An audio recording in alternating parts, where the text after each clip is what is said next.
Three major banks just quietly changed the rules. Insiders call it the 2026 dry run. The 1% pulled billions last month.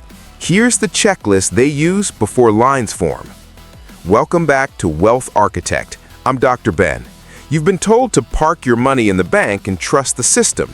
Today, we're ripping that apart. We're looking at the exact signals flashing right now, why this setup echoes the last big squeeze, but with new traps built in, and the precise moves the wealthy make to pull capital safely. This isn't theory. These are the steps that kept their money moving when everyone else waited in line. Stick with me. By the end, you'll have the same checklist they follow, plus the full 30-day rollout and every tool you need to put it in motion. If you're ready to design real protection instead of hoping the system holds, hit subscribe and turn on notifications. Let's get into it. Picture this. It's March 2026, and headlines finally break that 3 regional banks restricted cash access over the weekend. Lines form at ATMs, apps show processing delays. Your neighbor, who kept everything in one checking account, suddenly can't pull the $40,000 he needs for a house closing. He calls the branch and gets told 5 business days minimum. Meanwhile, the wealthy, who moved in December 2025, sit in their offices watching the same news with zero stress because their money was already outside those walls. This exact pattern played out in 2008 and again in 2023 with Silicon Valley Bank. Regular families lost days, sometimes weeks, of access, while a small group had already shifted. The difference wasn't luck. It was a repeatable sequence they run every cycle. Spot the public data early, test the withdrawal rules while calm, spread balances, move the excess into non-bank vehicles, then repeat the check quarterly. Most people skip every single one of those steps because the system feels normal right now. Here is the first thing you can do in the next 60 seconds to break that pattern. Grab your phone, open your banking app, and look at the total cash sitting in every account combined. Write that number down. Now, ask yourself, if tomorrow the bank added a surprise 3-day hold on anything over $10,000, how long would it take you to access half that total? If the answer is more than 48 hours, you are in the same group that got caught last time. The 1% never let that number sit above 2 days of friction. That single mental check is step 0 of their process. Do it right now. Pause the video if you need to. When you come back, you will already be ahead of 90% of viewers. Every bank files quarterly reports that are free and public. The 1% read them the same day they drop. You can too. Start with the FDIC Bank Find tool. Type your bank's name, click the latest call report, and scroll to 2 sections: non-performing loans and commercial real estate concentration. Right now, multiple regional banks show commercial real estate loans making up 35 to 50% of their total book, with non-performing numbers climbing 3 straight quarters. That combination matched the exact profile of banks that tightened cash rules in 2023. Next, pull the same bank's investor relations page and open the most recent 10Q filing. Look for the line uninsured deposits. When that number sits above 30% of total deposits, the institution starts building internal speed bumps because they know a run could hurt. 3 of the top 10 banks crossed that line in the last filing. The wealthy treat anything over 30% as a yellow light and anything over 40% as a move now signal. Let me walk you through a real example from last year. A business owner I know kept $700,000 at one regional bank. He pulled the call report in October 2025, saw commercial real estate exposure at 42% and uninsured deposits at 38%. He immediately opened 3 new accounts elsewhere and moved everything under the $250,000 line. 2 months later, that bank added the new appointment requirements and 5-day holds. He had already tested his new setup with small wires and faced 0 delay. His colleagues, who ignored the filings, waited 3 weeks for their funds. You can set this up on autopilot. Create a free Google Calendar reminder for the 2nd week of January, April, July, and October. Each time, spend 15 minutes pulling those 2 reports for every bank you use. Write the two key percentages on a single sheet of paper. If either number moves up, you know it is time to act. That quarterly habit alone is what separated the people who stayed liquid in every past cycle from those who did not. The data is free. The only cost is 15 minutes 4 times a year. Commercial real estate loans at regional banks sit at record delinquency rates. Offices stay empty because companies never fully returned after remote work became permanent. Malls lost traffic to online shopping years ago and never recovered. Several large institutions borrowed over $100 billion combined from the Fed's emergency window in the last 6 months, the exact same facility that flashed red before 2008.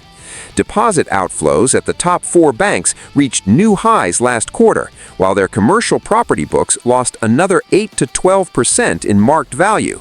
Credit unions are raising rates to keep money from leaving, but the biggest banks are quietly lowering what they pay savers while adding new restrictions on what you can take out.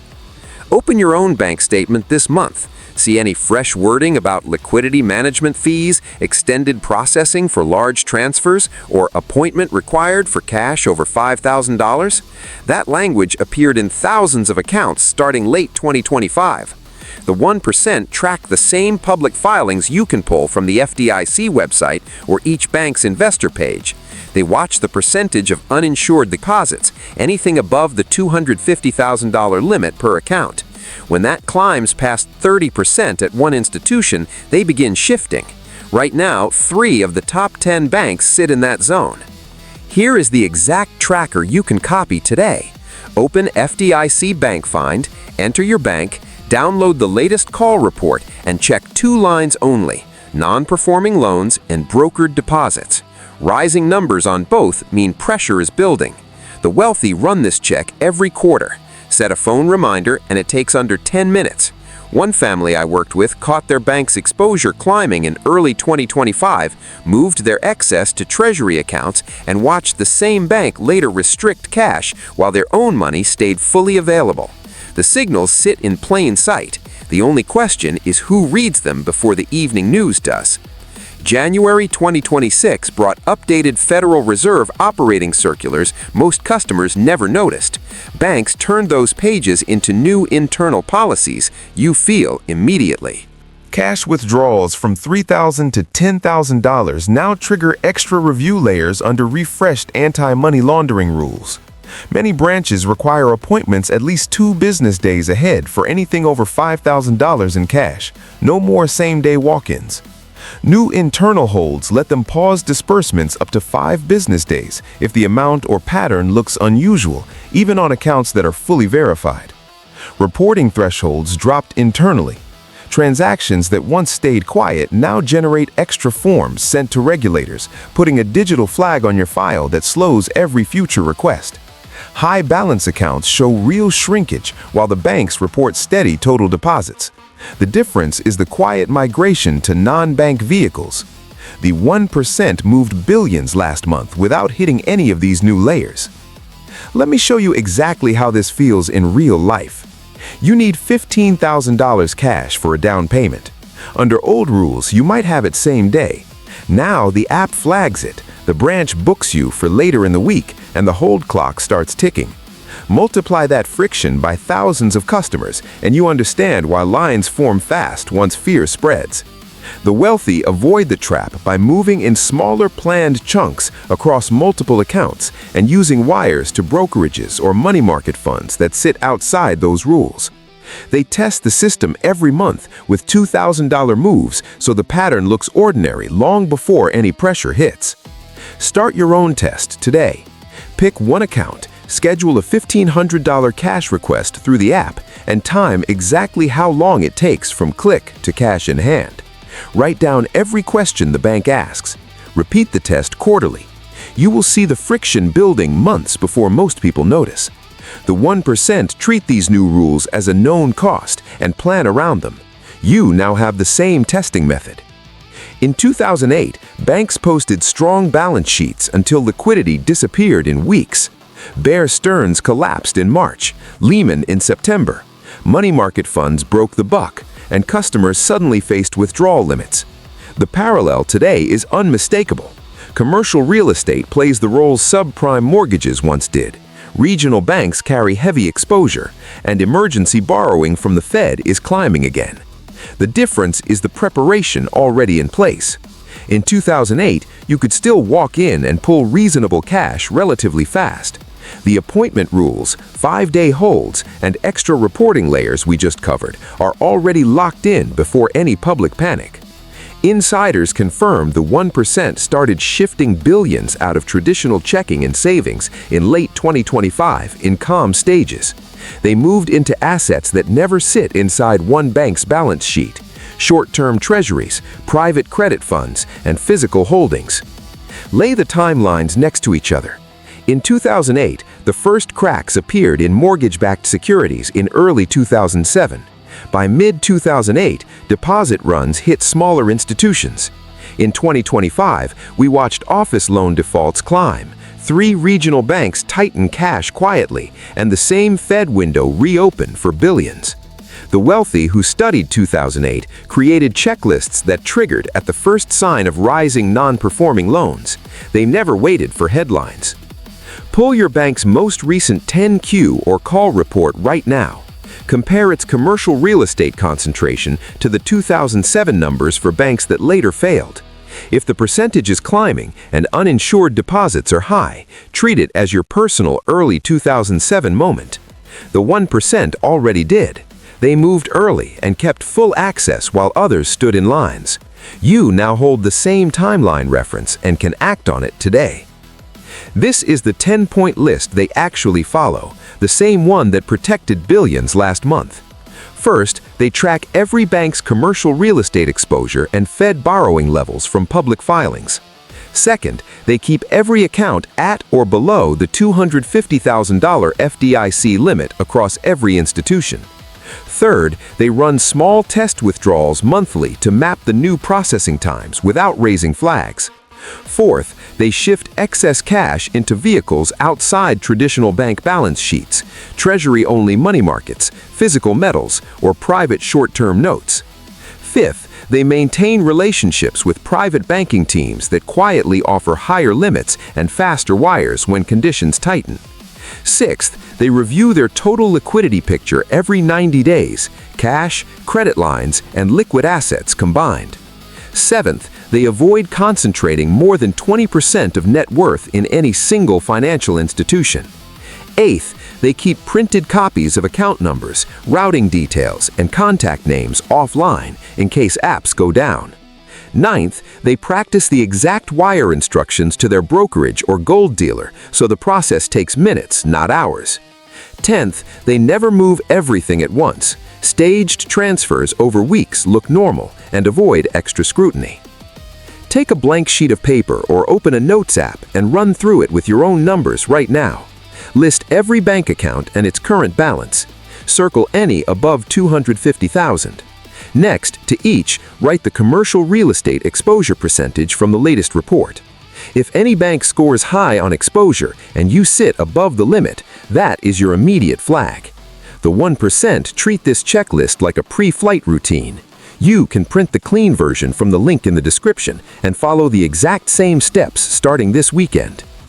You do not need millions to follow the same blueprint. Step 1. Open accounts at 3 separate institutions, mix big banks and credit unions. Keep every balance under $250,000. Step 2. Move excess cash into a Treasury-only money market fund or short-term Treasury account through a brokerage. Daily liquidity, zero bank failure risk. Step 3. Allocate a small portion to physical gold or silver stored in a non-bank vault or home safe, something you can sell locally. Step 4. Set up automatic $1,000 transfers between accounts each month to build the habit and test the new rules in calm times. Step 5. Review each bank's latest stress test results and commercial real estate numbers every quarter using the free FDIC tools. Step 6. Create a one-page emergency contact list with account numbers, branch managers' direct lines, and wire instructions. Keep one copy at home and one in a safe deposit box. Step 7. Practice sending a small wire to your brokerage once so you know the exact buttons and timing. Step 8. Identify 2 local coin shops or gold dealers and verify their payout process for small amounts. Step 9. Set a calendar alert for the next Fed meeting and read the summary the same day the wealthy do. Step 10. Never keep your full emergency fund in one place. Split it across cash, treasuries, and metals so one institution's slowdown doesn't freeze everything. Take the first 2 steps this week. Open the second and third accounts online, most take under 20 minutes. Transfer enough to bring every balance safely below the limit. That single move puts you ahead of 95% of people who still keep everything in one checking account. The 1% built their protection the same way, one deliberate step at a time while markets still looked calm. Here's the exact schedule you can follow this month so the protection is in place before any 2026 pressure builds. Week 1. Open 2 new accounts at different institutions and move enough cash to sit under $250,000 everywhere. Week 2. Fund a Treasury money market account with at least $5,000 and set up the automatic monthly transfer habit. Week 3. Purchase a small amount of physical gold or silver, even $2,000 starts the engine, and store it securely. Week 4. Run the full 10-point checklist, print your emergency contact sheet, and test one small wire. At the end of the 30 days, you will have accounts spread out, liquidity outside banks, physical holdings, tested processes, and a living document you update quarterly. Most people wait until headlines scream. You now have the same staged plan the 1% executed last month. One final layer. Review your total picture every January, April, July, and October using the same dates the big institutions file their reports. That rhythm keeps you in the same information flow the wealthy use. Print the checklist, mark your calendar, and treat this like the architecture project it is, building protection while everyone else still trusts the old rules. That is the real difference between hoping the system protects you and designing your own freedom.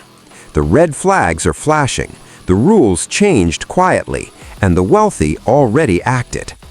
You now have the exact checklist, the 10-point list, the 30-day schedule, every public report link, and every step they follow. Start with just the first move this week. Open that second account and spread your balances. Drop a comment below with the number of the step you were taking first so I know this connected. If you want the printable checklist, the exact Treasury fund links, the gold dealer directory, and the next blueprint delivered straight to your inbox, grab the link in the description right now. Subscribe and ring the bell. Every episode breaks down another piece of the architecture the 1% actually use. I'm Dr. Ben. You are not just managing money anymore. You are designing it. I'll see you in the next one. Stay ahead.